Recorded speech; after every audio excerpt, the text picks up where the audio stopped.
Welcome back, everybody. So today I will be working on a little bit of modeling today, level design for my dungeon entrance scene that we started last stream. And I believe I've already started sculpting.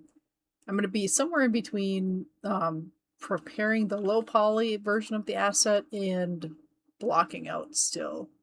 So I'm not 100% sure where I want to put these trees and what additional elements I want to have in the scene, but for those that are new to the stream, my husband and I are building a game from scratch without the use of generative AI, using a game engine that we made from scratch in C++. And we will go between coding the game in C++, coding the game engine, which will be more rare now because it's at a place where we don't have to make too many modifications to it. And then doing 3D modeling, occasional animation, texturing, sound design, the whole works. And the game, which I think I forgot to talk about last stream, but the game is a retro dungeon crawler compressed into a 30-minute experience, and that experience is going to be a deck builder, auto battler, multiplayer. It's a lot of words. It's kind of hard to explain without seeing, but the goal is we're going to have a playable prototype, not demo ready yet, but a playable prototype before the end of the year. We're on target to get that. So yeah, let's get into it. Alrighty, so where we left off last stream, I had just started blocking things out, and then before the stream today, I just went and made everything, all the terrain, a single object and cleaned up the seams so I could begin sculpting. Oh, excuse me. That's what I'm going to be doing today. And what I'm creating here is the entrance to the dungeon. And the idea is that the character will be compelled to get to this castle, but when they try to make their way there, the gates will be closed. I don't know if that will be in-game or just implied. So they have to find a secret way. And they find this old path with a very mossy gate, a la the Secret Garden of that movie that came out in the 90s or the late 80s. So just a completely moss and vine covered gate with a little keyhole and a gatekeeper. So this will be that secret path. And I will show you my Pure Ref board I've been building. Pinterest is my friend, and so is this application called Pure Ref, which is free or pay what you want to for it, which is a cool model. But I'm going for some kind of mossy, rooty entrance, very much like this. Like that.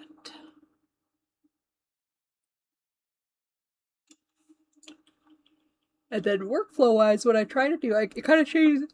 Oh, I'm yawning today. But workflow-wise, it changes every day. But what I generally do, and what I'm going to try to do this time, is make a low poly version of the scene and keep it with fairly clean geometry.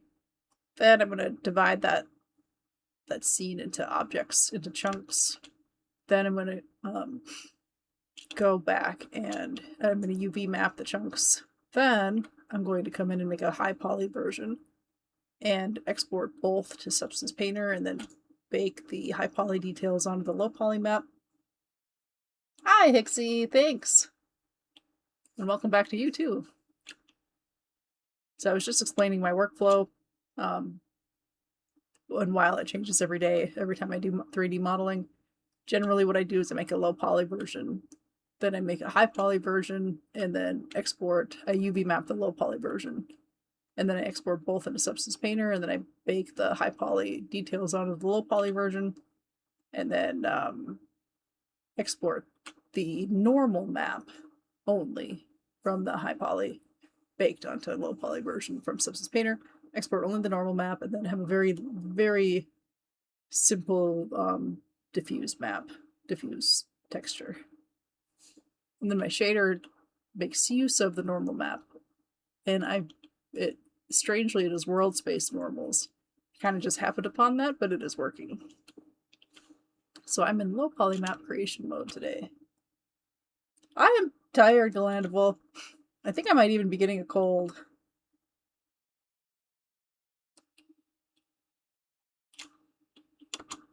Welcome back, by the way. I love my regulars. It's kind of like hanging out in Discord together, and that's nice.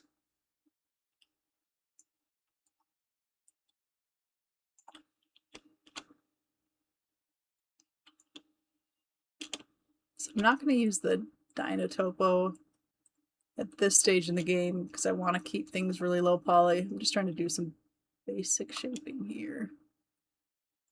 And if I need more detail, I'll go in and subdivide.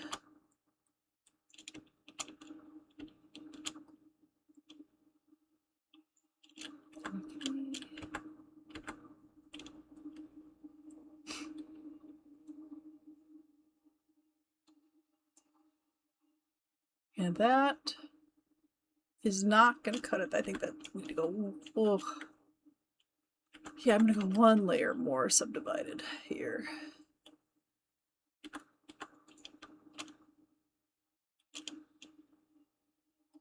Do you guys ever get weird little tiles that just don't work? There's some kind of horror going on here.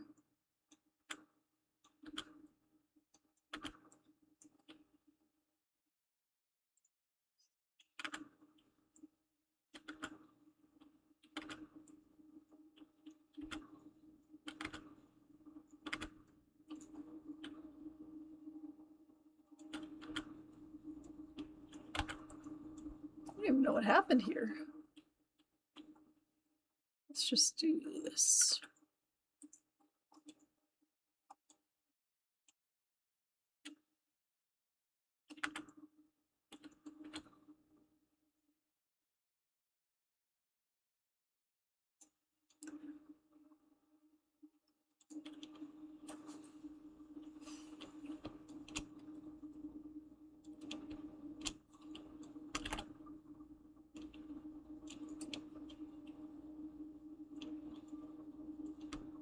Oh, I see. It doesn't like that. We're coming in with 2, and then we branch off into 4 here. Well, there's not much I can do about that because, well, maybe I can. Let's see.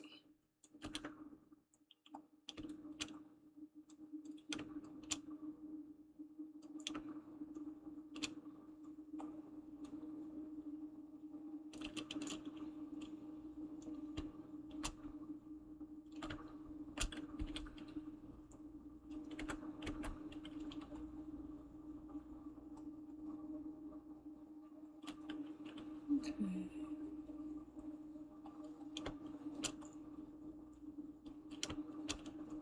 So right now I'm just coming in with the smooth modifier and I'm trying to find any places where I did not join my geometry well. Like here, fixing it.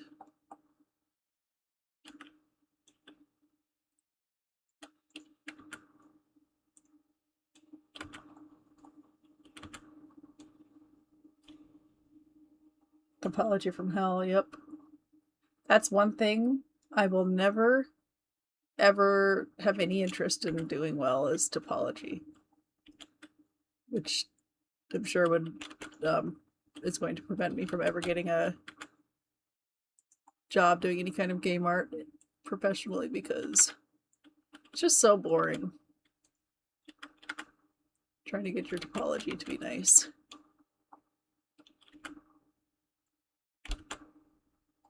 Oh god, something is very, very awry here though. Oh boy, it's like you pull a thread and it just gets worse. So what I did is I had all these as separate cubes yesterday, and then today I just did like a Boolean modifier on them to stick them all together and Control J them and mixture of both of those things, and it didn't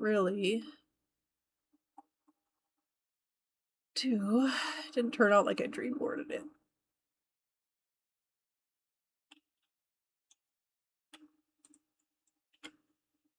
But I think we can fix ourselves here.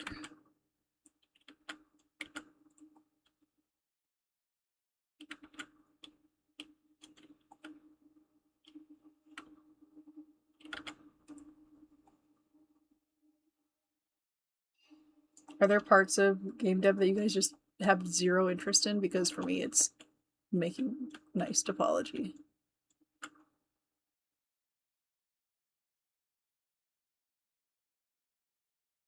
Okay, just get rid of this whole wall, I think.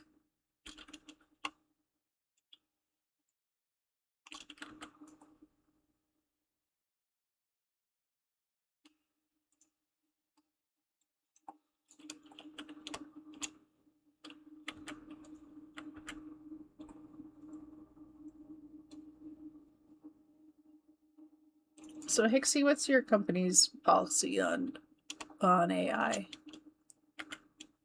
The company that you work for? Mine's going all in.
Calendral says UI is the thing I hear the least for. It's ironic because they're basically reworking a whole editor.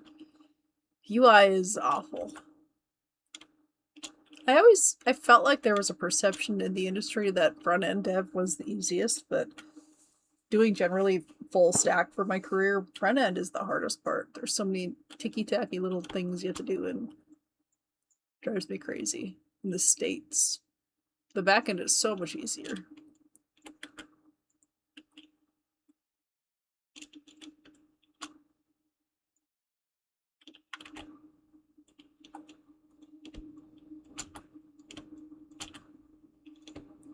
Okay, we're starting to clean things up here.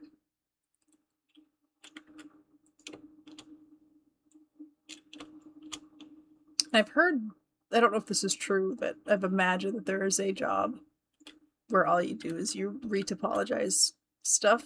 Maybe that's just part of a 3D animator or a 3D modeler, but that would be my least favorite job.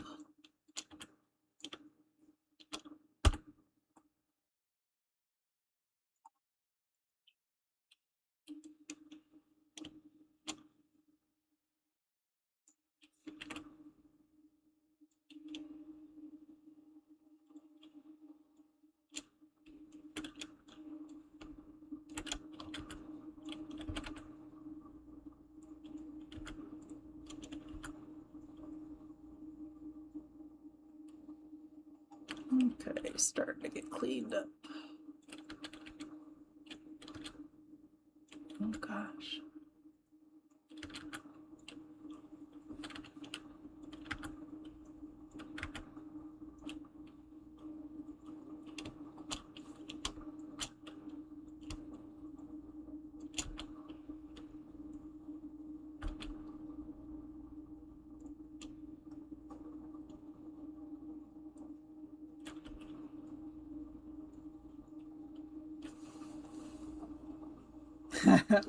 I am so for an operating a world where we just have terminals and no GUIs. Who needs a GUI? Have I shown you guys my favorite website? I don't think I have. There is no better website. So I am not a web developer, by the way.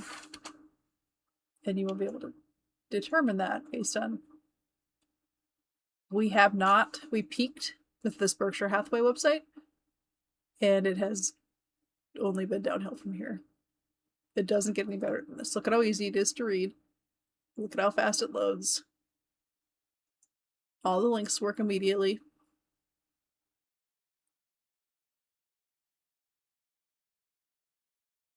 It does not get better. And there's even an ad. Look at that.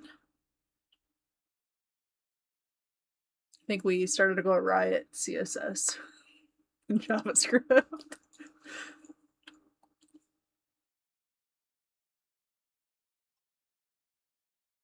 Yeah, I've never tried I have, that's not true. I've tried retopology tools, but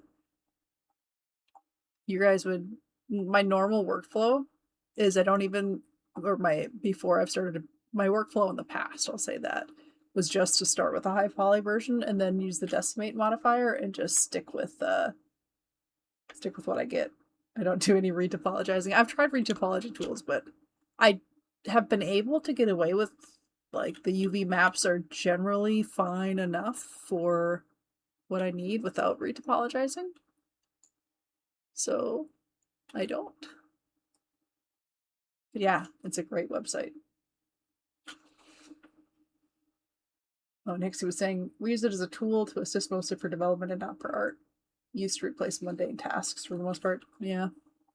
It's a nice stance. It seems like a happy middle ground.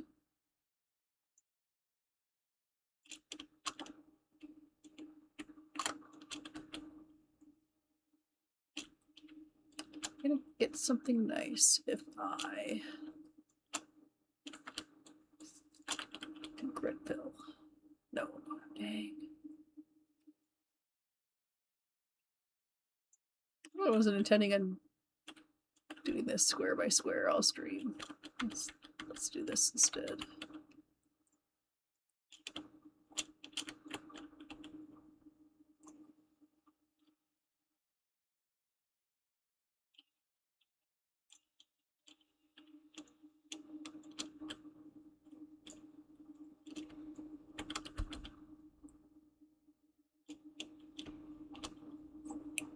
Let's see.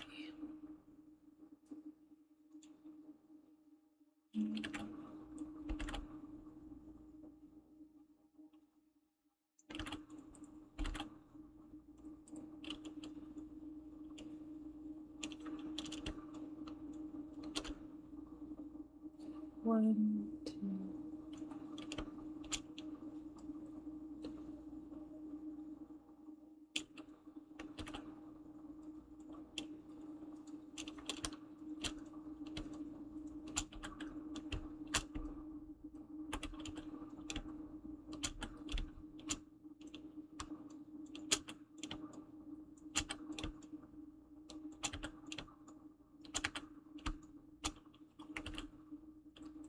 One thing I'm going to enjoy about streaming is getting people's tips for, like, oh hey, you don't need to manually fill in every square by hand, you could do this neat trick. I've yet to look into the plugins for making terrain, which I really should do.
We did it.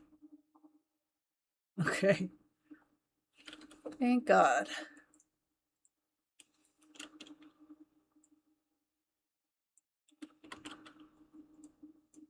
Much better.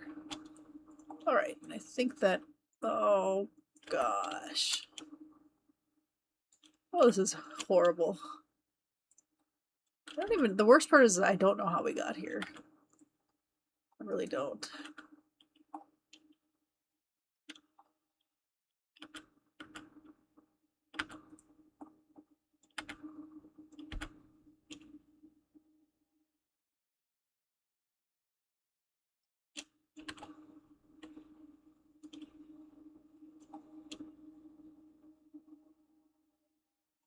At this point...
You know, I really have. I've absolutely started from frickin' scratch, and I'm...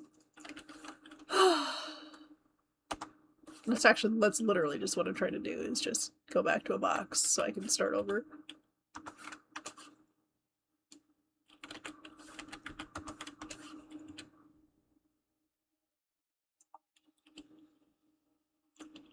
Alright.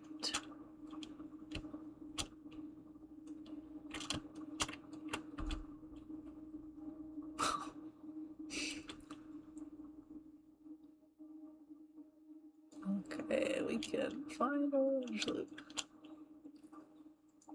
Ugh.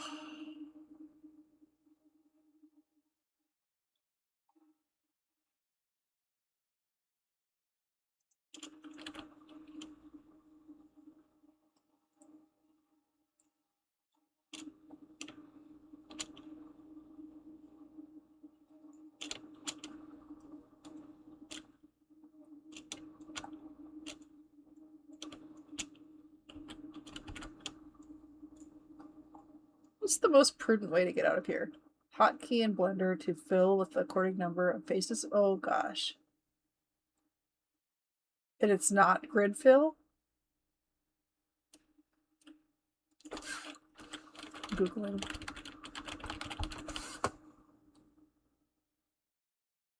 Yeah, so I know about F. So for basic fill, that's just covering one square. And then there's the grid fill, which you need to have the right number of vertices to line up, which is what I've been trying to do. And then there's bridge edge loops. So I know about those. But you know what? Why don't we do this? Let's do extrude down. So 1, 2, 3, 4. That's the move.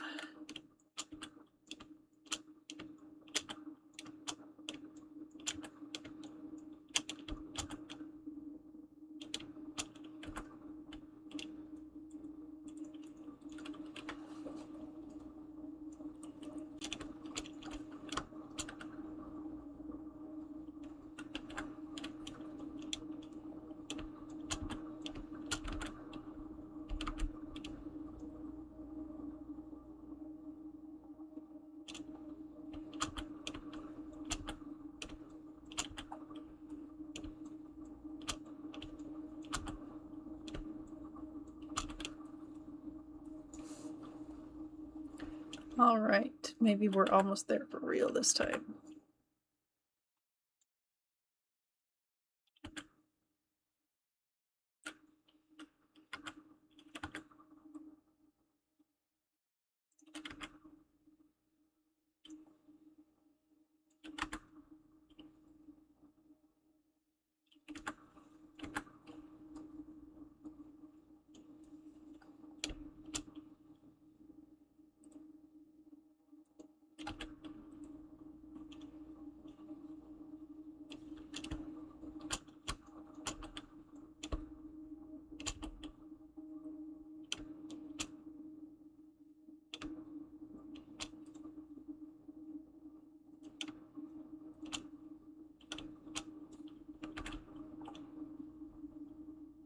Is there a good way to match sides that are uneven in their number of faces?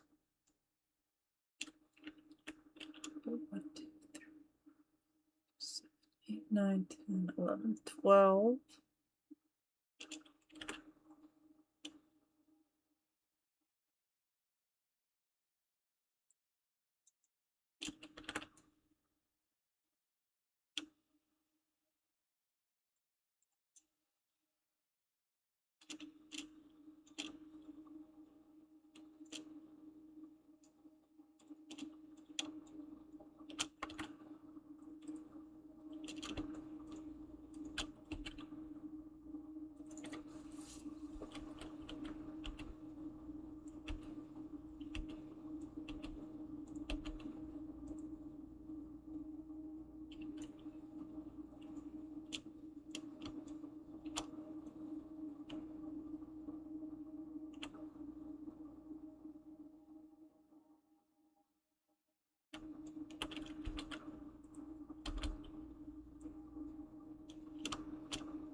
So in the weeks where I was out, I was reading and watching videos all about anemoia, and that is a word that was in some kind of, it was made up 10 years ago or so in a dictionary of new words book, or a dictionary of sorrows, I think.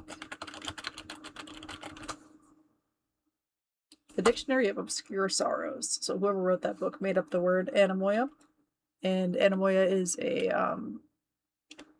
nostalgia for a time or a place you've never been to. And I'm so happy that I discovered that, because this whole time for this game, I've been wanting to play with the nostalgia I have for the late 80s, early 90s. And I've always felt strange talking about that because I was born in the early 90s, so I've never actually lived in those times, but I have an incredible amount of homesickness for them. And that there is a word for that, and it's called anemoia. So now I'm going to be, I have search queries I can use in Google to do more research, and I've been digging up a lot of stuff about specifically Gen Z, which I am not Gen Z, but Gen Z had this TikTok trend for dark fantasy, where you have this like Dorian mode, like kind of Stranger Things song playing, and then you have like Shrek, and they're all AI generated, like Shrek if it was dark fantasy, and The Simpsons if they were dark fantasy, and it's just like retro clips set to a haunting song that sounds like the Stranger Things intro, and that trend just maybe 2 or 3 years ago just exploded all over TikTok. And somebody was theorizing why that was, and they think it's because, and I agree, that Gen Z was given a world where cynicism and nihilism are really rampant, and the dark fantasy kind of recalls like simple, heroic, grand narratives where you know what your path is and you don't want to necessarily take it. It's not going to be easy, but it is clear, and how to become a hero is very clear, and that's what they're homesick for. And I'm going to be exploring elements like that in this game. Yeah, they're so good. I could sit and watch them forever. I feel that same kind of homesickness, and I know the word now. The word is anemoia.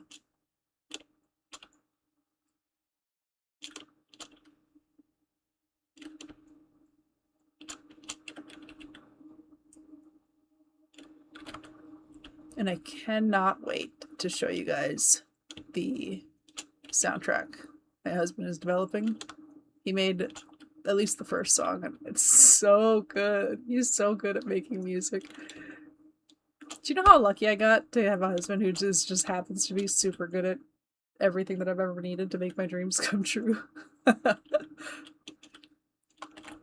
I feel like I've always been born, I was just born lucky. I've always been lucky.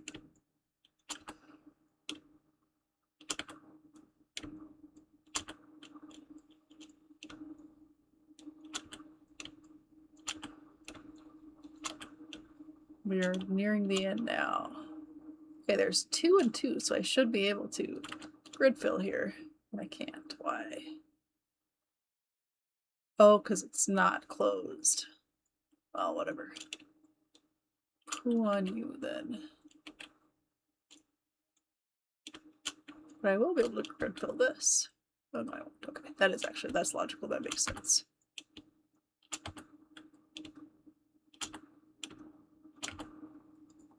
We did it! We did it, boys! Oh my god, if you crash right now. Oh, thank god. Do you know how sad I would be?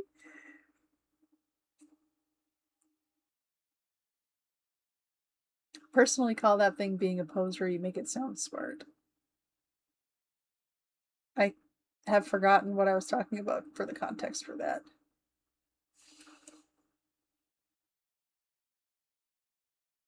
Oh, I was watching the trailer for the new Resident Evil movie. It looks really good.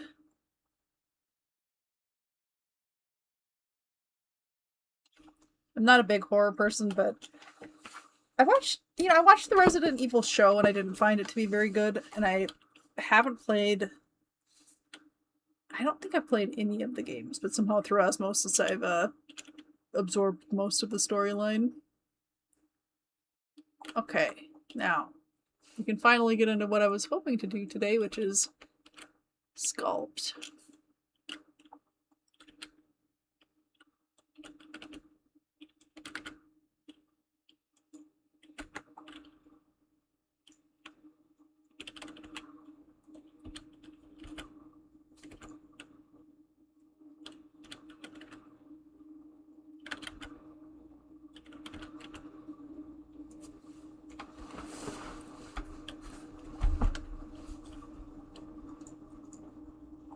I'm really excited for the Harry Potter show to come out. My brother is convinced that it doesn't have any new memes and it'll just be the same retrodden Harry Potter series. And I don't know about that. I was watching the trailer and somebody indicated that there were when we see Harry's covered under the stairs, they see little fruit stickers, like the stickers that you find on bananas and oranges all over his wall. And if it looks like that's true from what I can see, and that means the show is going to be good. Okay, so we've fixed our topology early on to the process. So I'm thinking here, I want to have a hard edge for the cave, for the door, so let's do that next. In fact, maybe I just want to probably want just to make that a separate game object or separate object instead of trying to sculpt this to be perfectly flat.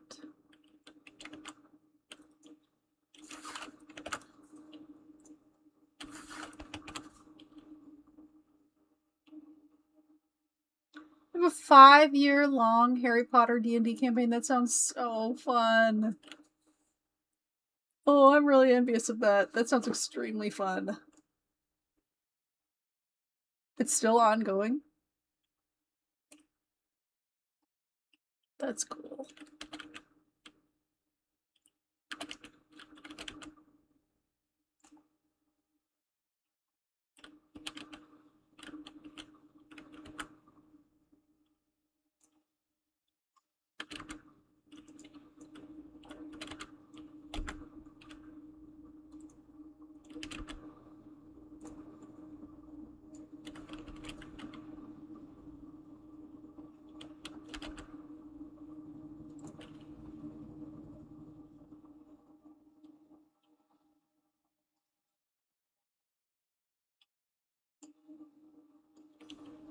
Okay, so let's...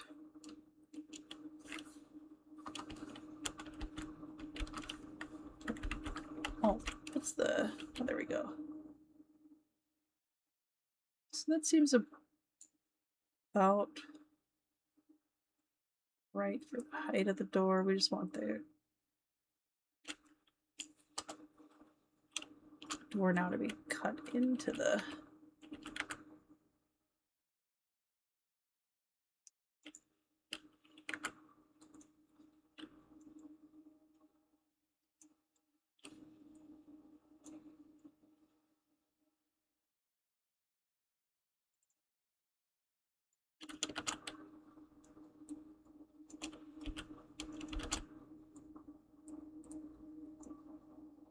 There.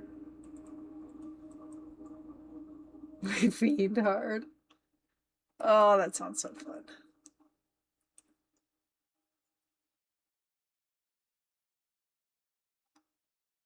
I've never had a D&D campaign go longer than 3 or 4 sessions. Mostly because my friends are all, and myself included, are all in the young kids stage. Well, some of my friends are getting into the older kids stage, and so our time is coming, but I would love to have a D&D campaign. What I wouldn't do for just twice as much free time as I currently have. Or maybe 3 times as much free time as I currently have.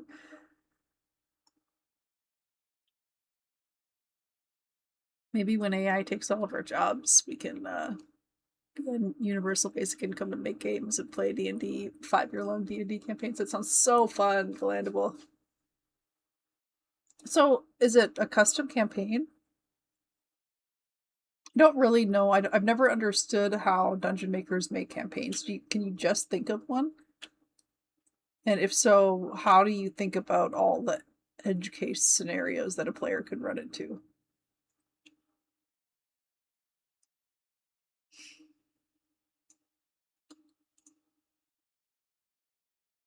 So I want to make these hills now blend in a little bit into the dirt. Where's my grabber?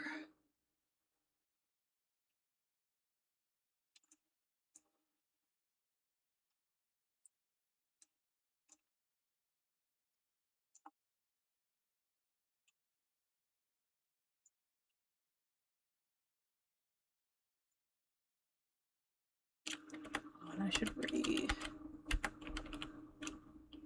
apply rotation to make uniform scaling here. 22.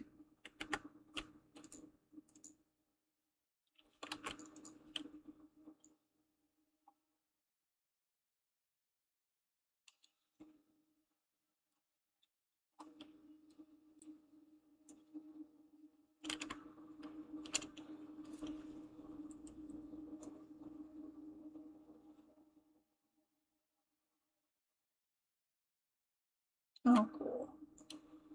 So are you students at Hogwarts in the campaign? That's my dream D&D campaign, to be perfectly honest.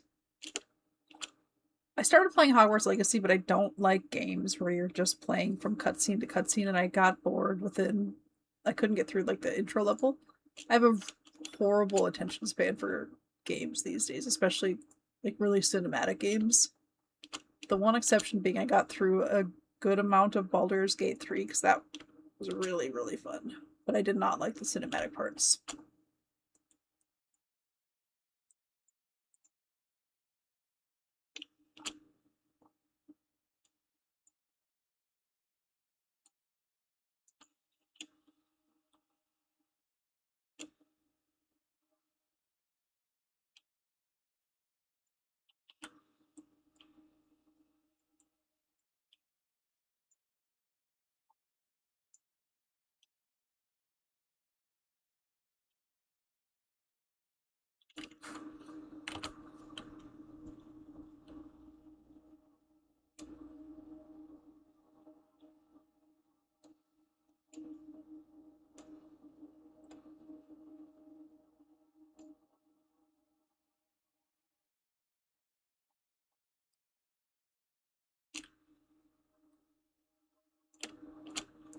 So if a tree is going to be growing here, it can't be growing on the stone. It has to be growing on the actual terrain. So let's make that next.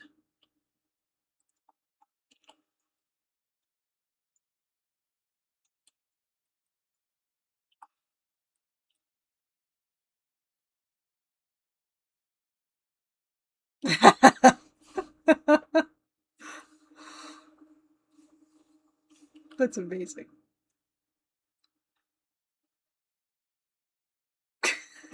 I suppose if you're 5 years in, you would probably run out of Hogwarts ideas and would have to become an Azkaban fugitive in cahoots with the vampire eldritch demigod. It's only natural.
Nice thing about working with such low poly geometry at this sculpting stage is that it's pretty, you can just jump back in edit mode if you need to.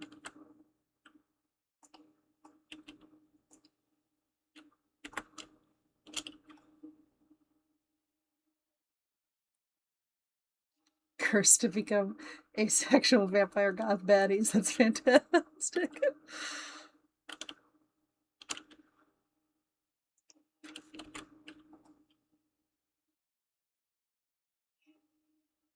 How often do you guys meet to play? Because 5 years is quite a long time.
No, look cool. It's a tree right here.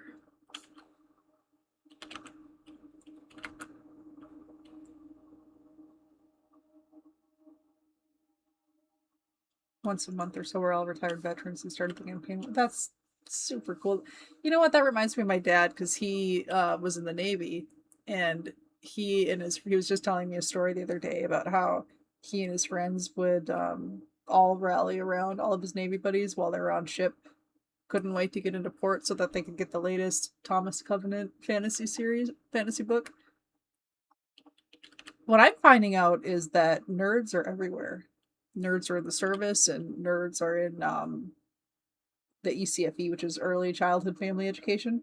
There are so many nerd moms in my small town. It is such a delight to discover that.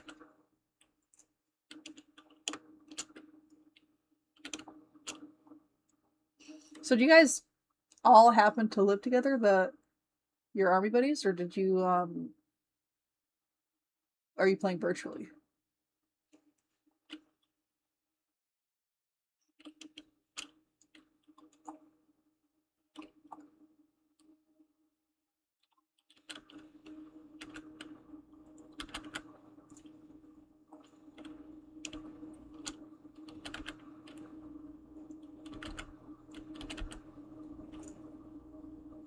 Hi Danimal90, welcome to the stream.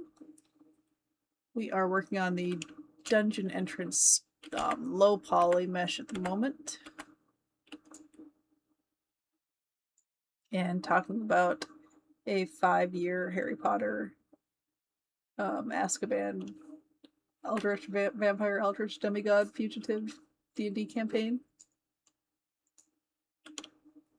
I think if I endeavored to play D&D virtually, it'd be a lot more realistic, and I'd actually be able to play more often. We always try to find a 6-hour block, or we did. This is years ago now, but a 6-hour block where we can all get away from kids and just play D&D, and that just doesn't happen with any kind of regularity in person.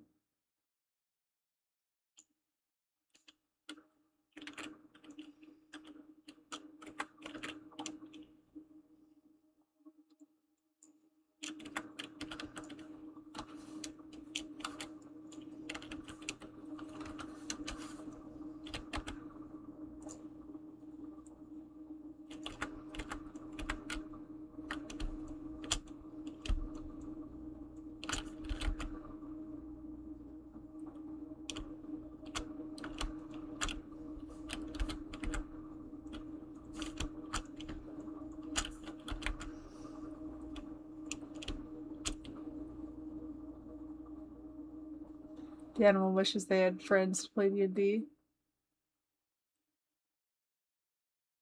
Yeah, I'm in a similar boat, friends-wise. Yeah, so Danimal was saying, oh, actually, hold on. Yaniv was saying, don't you like some music when you're programming? Yes, I do, Yaniv, but it is too... I haven't found the willpower to find some time when I'm not streaming or coding during my free time to then like search out royalty-free music. Which is why I don't have any music on my stream, but maybe you'll motivate me with that comment to start putting it on. Putting some on. But Danimal90 was saying, I wish I had friends to play D&D. After college, I'll scattered. Yes, I have tremendously fewer friends now than I did in college. And the friends I do have, I almost never see. And Galena was saying if I had kids, they'd be playing with me and my buddies. That is the goal. My son is 3, but by the time he's 5, he should be able to play board games with us. We got him started on, we have a transition path of board games for him. We taught him Don't Break the Ice, which is a board game for very small children. And then we're trying to teach him Sorry, or Trouble, which I don't remember, whichever one has the popper. And then we're going to teach him Go Fish. And then after Go Fish, and we've been trying Memory. He doesn't quite get Memory yet. But then we're going to make our way up to like probably Splendor, which is the game my husband and I play most of the time, because I feel like that's a pretty simple leap, pretty simple game to play. And then once he can get Splendor, then it's all over.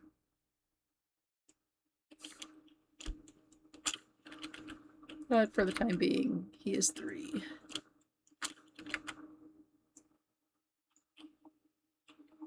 Okay, so if we have... Oh, that sounds so fun! Oh, and hi, Bolly Josie, welcome back. Bolly Josie was saying 4 hours is my limit before I'm done. And thank God it was when we were started. We played 24-hour sessions with beer and pizza flowing through IV tubes. Oh, that sounds fun.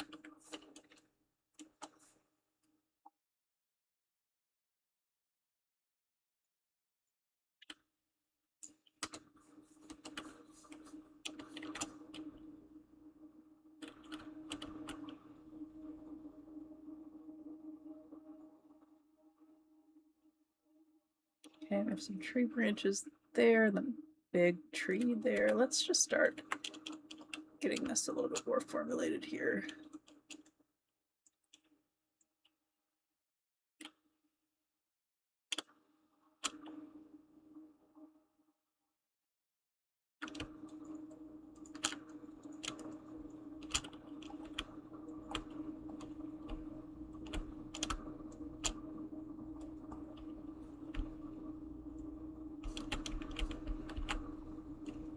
You later joiners missed the 20 minutes that Hixie and Galandable sat with me while I where I vertex by vertex rebuilt a solid third of my terrain here.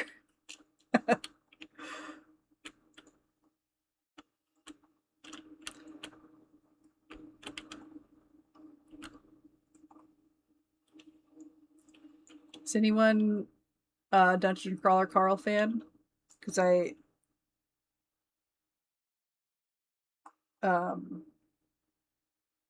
heard that they're making a show. I knew they were making a show for a while, but I heard recently in the news that they're going to cast Jeff Hayes as the voice of Princess Donut. That is such a good idea. I'm really, really excited about that. So Danim says you built your own game engine. What are you using for the renderer? I did build my own game engine.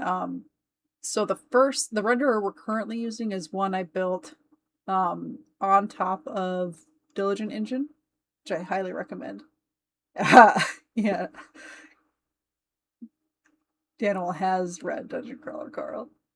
So my current renderer is one that we built on top of Diligent Engine, which is a very nice abstraction layer slash it's its own API really over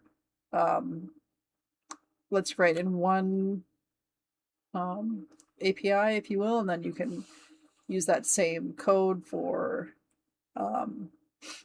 Windows and Linux, as well as OpenGL and DirectX 11 and 12 and Vulkan and Metal and Web GPU and all sorts of ones. So that's where our current renderer is in.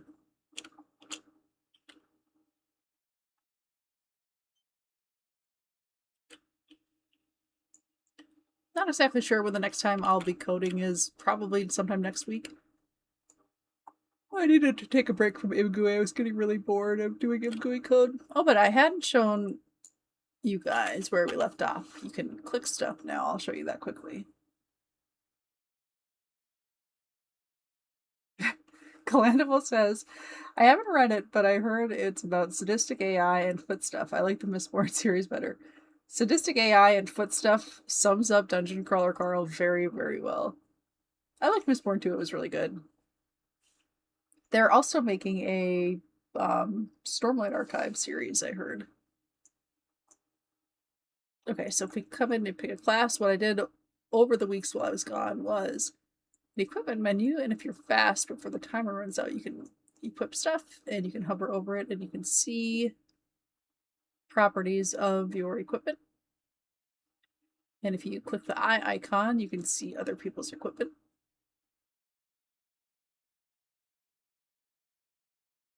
And the equipment that I do have in the game has its own icons, so that's kind of cool.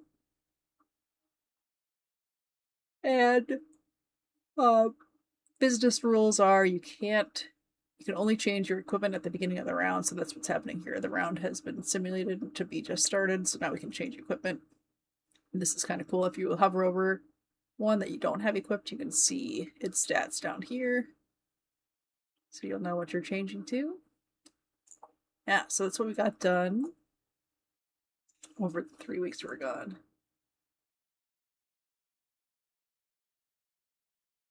Yeah, they sure did. The enchanting, timeless, very exciting fun of triangle by triangle, vertex by vertex, rebuilding your geometry. You guys are real ones for sitting through that, by the way.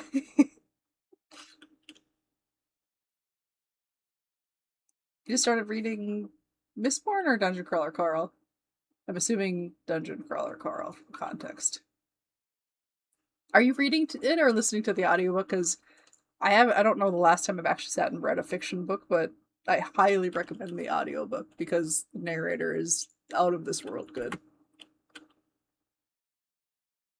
All right, let's do a subsurf modifier on this guy. See where that takes us. Oh yeah, look at that. Isn't that beautiful? I love Blender. 2 is too much though.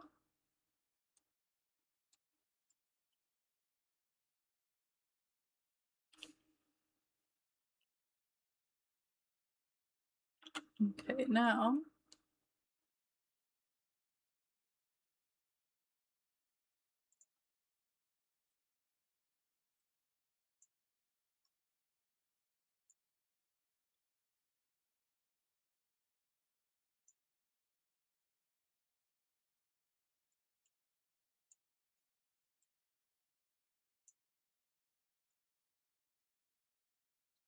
Oh, welcome back, Mika. It is very relaxing, isn't it?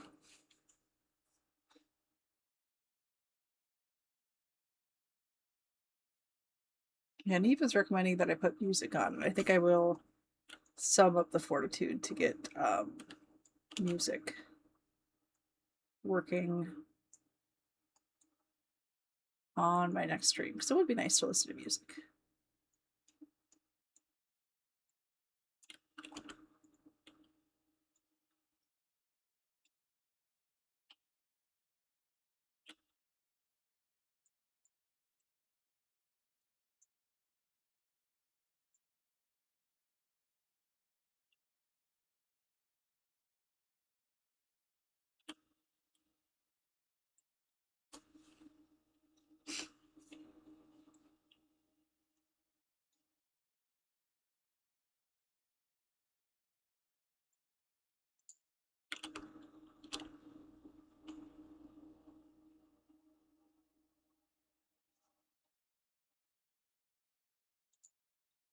Currently, I'm thinking that I'm going to need a lot of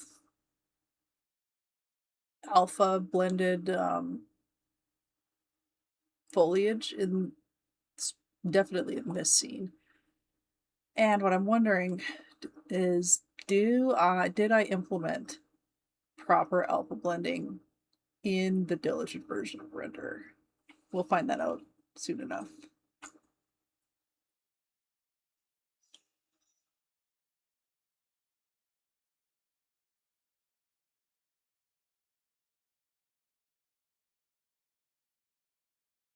I would also make the SVG equivalent to Blender if I was smart at Blendable.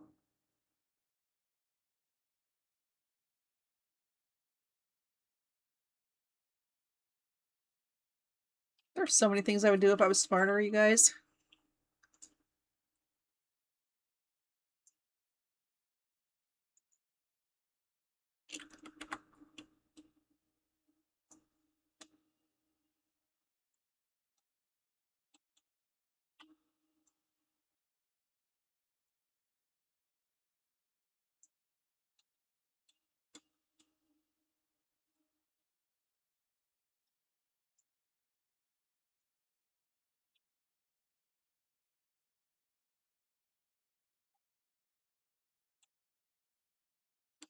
Okay, so in order for this environment to work, this shader to work, I need really, really high fidelity normal maps. So in order to achieve that, I don't want to have too many 2K textures. I won't do any 4K textures because I'm trying to get this to run on this top here. And my renderer really isn't that efficient. But in order to get high detail, I really have to have multiple 2K textures in the scene. So I'm going to be cutting it like here, cutting this, like what you can see, into probably 6 to 8 2K textures, which is a lot of texture memory, but I need specifically that fidelity for the normal maps.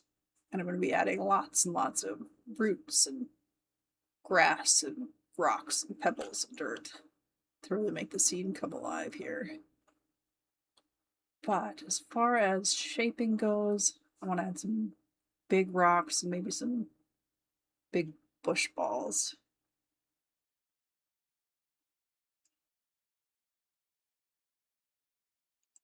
Oh, hi, Bone Circuit. Welcome back. Bone Circuit says terrain like that is good to vertex paint dirty afterwards and then use the color vertex as part of your final texture. Yeah, I have a very, very specific, one of a kind, I will say that, because I've made it myself over the course of like 3 years without wisdom or guidance, shader that looks really, really cool if I do say so myself, but it does not have vertex coloring. Actually, it does.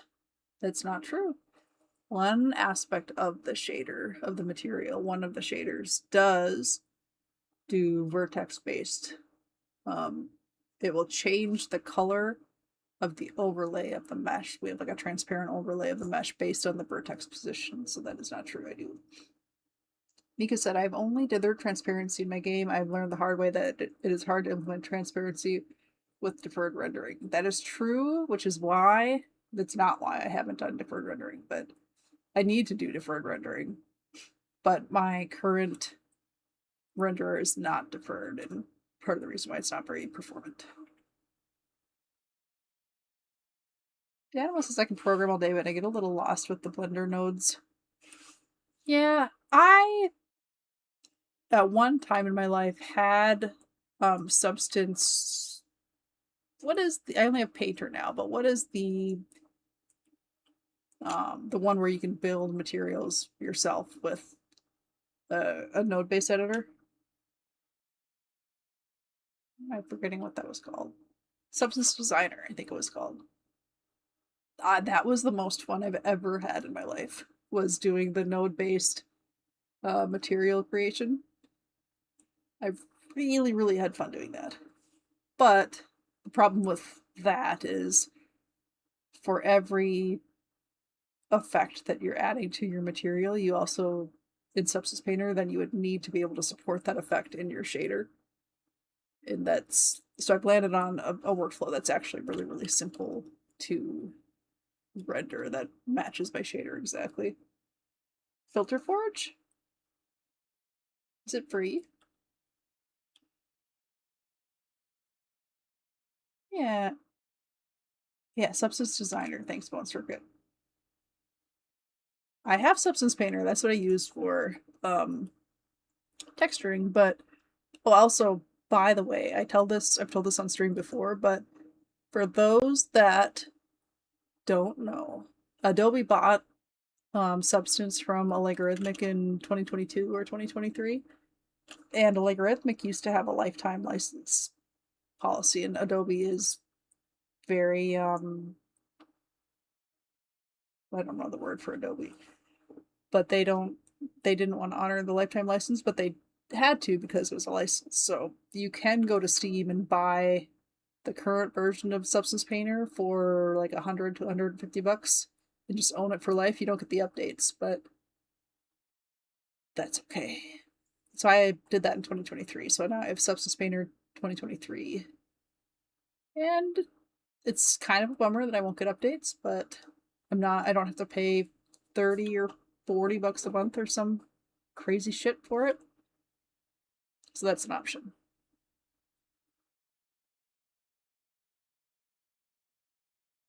I agree. I pay right now for Photoshop because I haven't learned an alternative. It's like $200 a year or some craziness.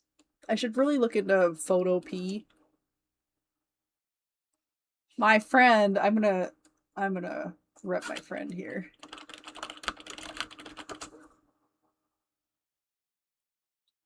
What is his website?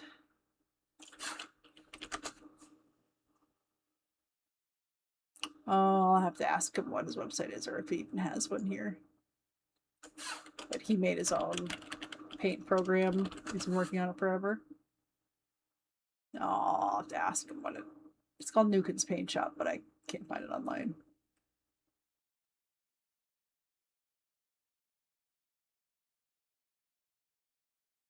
Oh, I haven't heard of Crit. I'll try it out.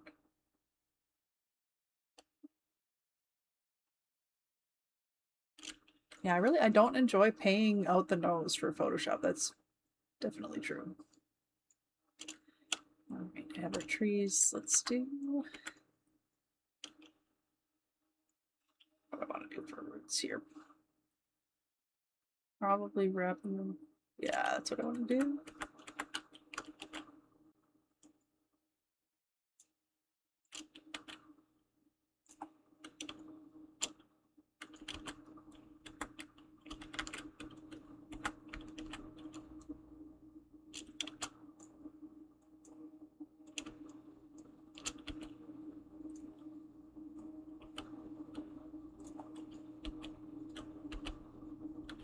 both check out Krita though. Have you guys tried Photo P?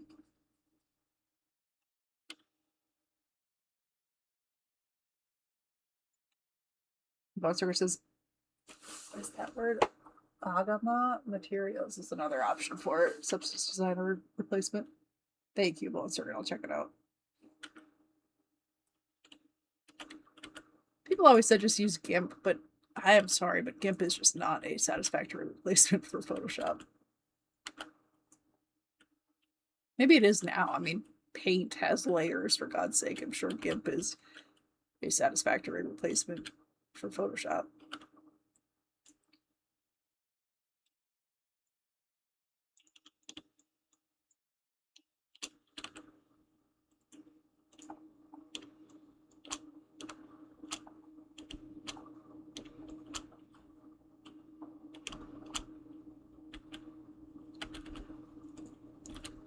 My goal for this stream was to get the entire low poly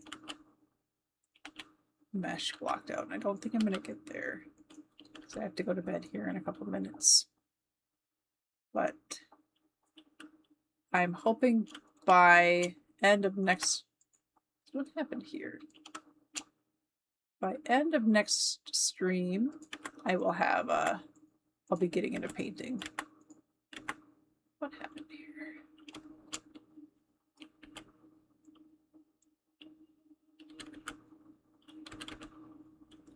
Just gonna see if I can smooth you out.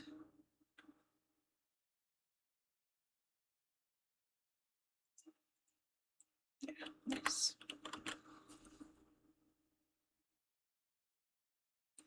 That is true, Bone Circuit. Wise words. You get stuck with GIMP. That's impressive.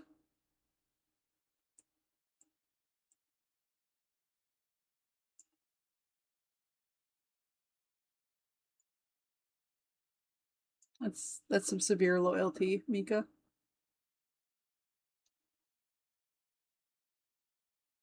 It's like Galandable and Hixie sticking with me for 20 minutes and manually fixing my scene geometry.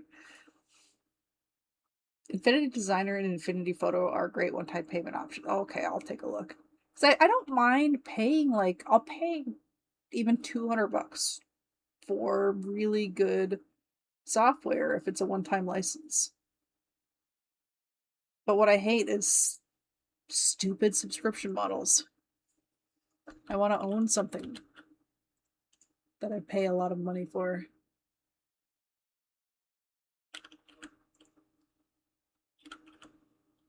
Well, thanks for all the suggestions.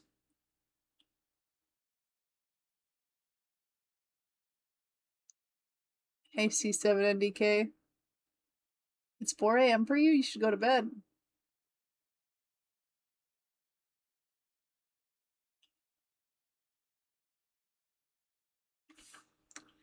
Alright, y'all, as much as I hate to do it, I've got to go to bed for the night. I've just started a new mission, which is going to the gym every single day in the morning, and that's 5 a.m. Central for me, so gotta get to bed so I can get up and go.